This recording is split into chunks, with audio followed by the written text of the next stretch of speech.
Hi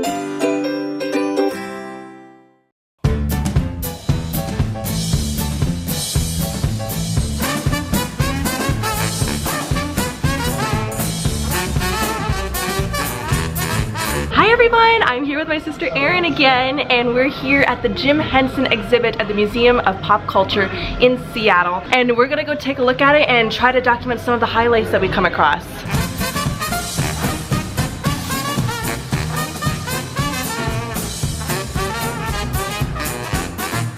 So right when you first walk into the exhibit, the very first thing that's waiting for you is, check this out, check it out. It's one of the original mystics from the Dark Crystal. And it's so cool, you can like get up really close to it and see all the designs on the face and the clothes. Isn't that amazing? Now when you first walk into the entrance, there's this giant blue and red half archway thing, and it's real fur here. Check it out, real fur.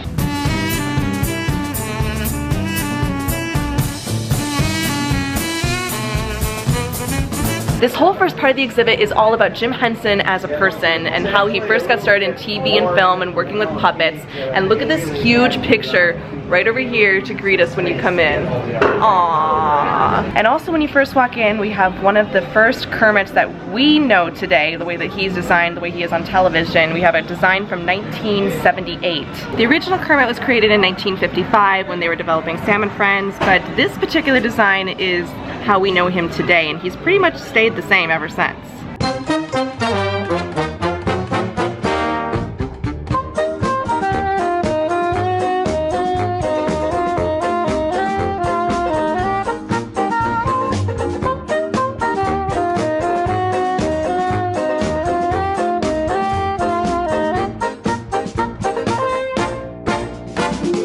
And just a little further down, we've got a beautiful day puppet. See? From 1966. I don't know about you, but he looks like a demented Cookie Monster to me, so.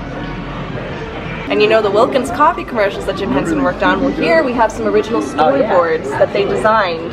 Look at that, they actually used some colors, and here's just pencils right over here. So these are not the originals, but we do have some Wilkins and Wilkins puppets from 1979 and 1981 respectively. We've got a Ralph puppet here, which seems to be on loan from the Museum of Moving Images in New York, and there's also a Kermit one out there somewhere. Those were the very first two pieces of merchandise that were okayed by Jim Henson, because he was really hesitant about doing merchandise for a long time, but this is when he finally said, okay, let's go ahead and sell some toys. They even have a section over here where you can puppeteer and put it up on a monitor and see a playback of what you performed.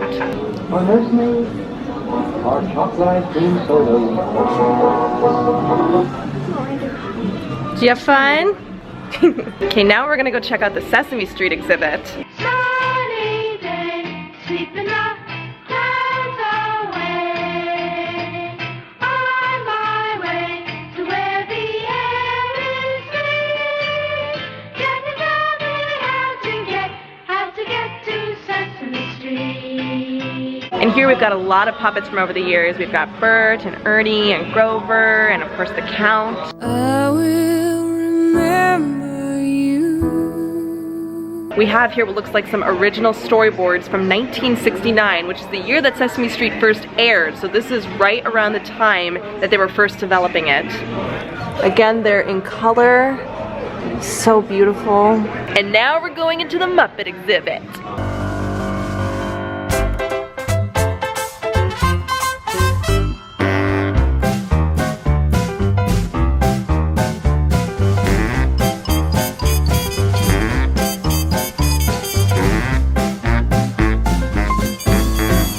Here's the test footage they're showing of when they first filmed Fozzie and Kermit outdoors to prove that they could make a Muppet movie.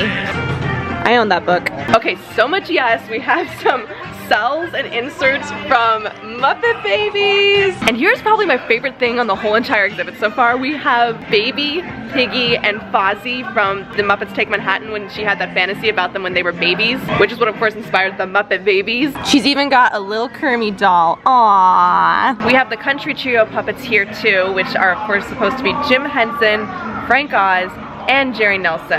And just like the Museum of Moving Image, from what I understand, this is the wall of the entire Muppet Show. Every single episode playing simultaneously. Look at that. See, all the way up there. So for all those episodes that are not on DVD yet, if you really want, you can come watch them here.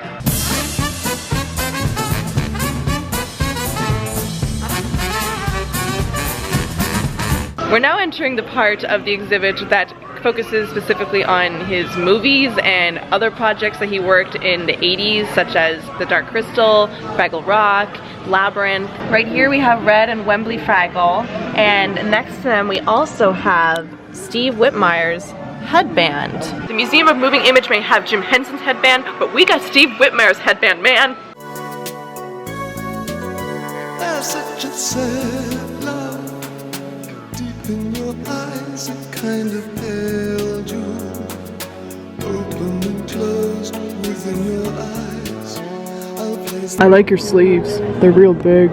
Bunch of toys that were in Sarah's room. Hey, I found Lancelot. There's also a little set model of Sarah's bedroom, just a tiny little wood model. I guess just to give the set designers an idea of how they were gonna build it.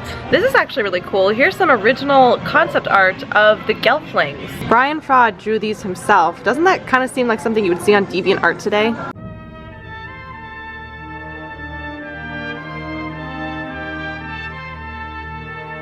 And it also looks like we have some of the actual Gelfling puppets here. Here's Jen, but looking a little messed up and probably aged quite a bit. And then we've got Kira right here too. But again, just look at all the little details on their clothes and how they're all tattered up.